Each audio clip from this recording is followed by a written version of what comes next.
কি হলো? তুমি এখনো বসে আছো, যাওনি? নাকি তোমাকে গাড়িটাও প্রোভাইড করতে হবে? যাবো যাবো যাবো।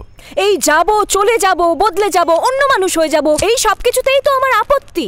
8 fucking years, আর কতদিন? অর্ধেক রাত তো ওখানেই পড়ে থাকো ওই ফ্ল্যাটে। কখনো কখনো চোখ খুললে এখানে এসো। তুমি কি আমাকে ভিক্ষা দিচ্ছ?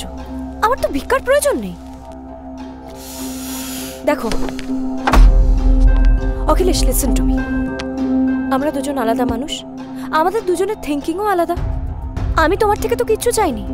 আমি ডিভোর্স চাইনি, আমি কোর্ট মামলা, আমি কিচ্ছু চাইনি। দুজন যখন আলাদা রকমের মানুষ, তাহলে আলাদা থাকাই ভালো আমাদের। এই একই বাড়িতে একই ছাদের নিচে থাকতে আমার ইরিটেশন হয়, আমার ভালো লাগে না। সপ্তাহে 6 দিন তো তুমি ওখানে থাকো, একদিন নিয়ম রক্ষা করতে এখানে থাকো, আর এসে ফিলোসফি আওড়াও।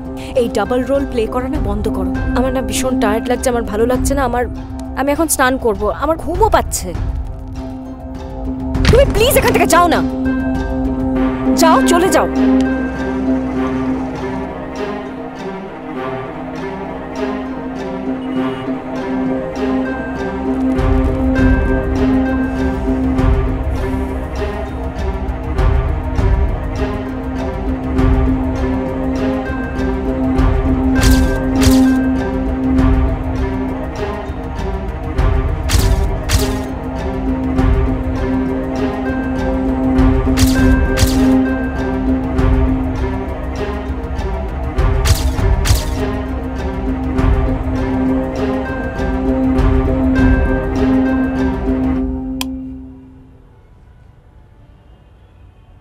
প্রত্যুষা,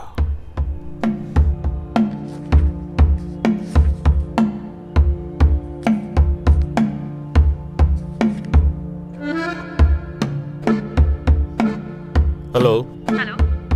আমি হরিমসি থানার অফিসার বলছি। হ্যাঁ স্যার বলুন। কে? আরে ওসি। ও, ওটা সিরিয়াসলি নেবেন না স্যার। আমি জানি আপনারা কেসটা সিরিয়াসলি হ্যান্ডেল করছেন। আমরা এরকমই করি, সবার ক্ষেত্রেই করি। আসলে অন্যগুলো তো সব অমল বিমল কমলের, তাই আপনাদের চোখে পড়ে না। আর এটা ওই অখিলেশ ঘোষ দস্তিদার, তাই। যাই হোক, আমার একটা হেল্প লাগবে। আমার হেল্প? হ্যাঁ, সাংবাদিক তোরসার একটা হেল্প লাগবে আমার এই কেসটার জন্য। ওকে স্যার, ডান। বলুন কি করতে হবে।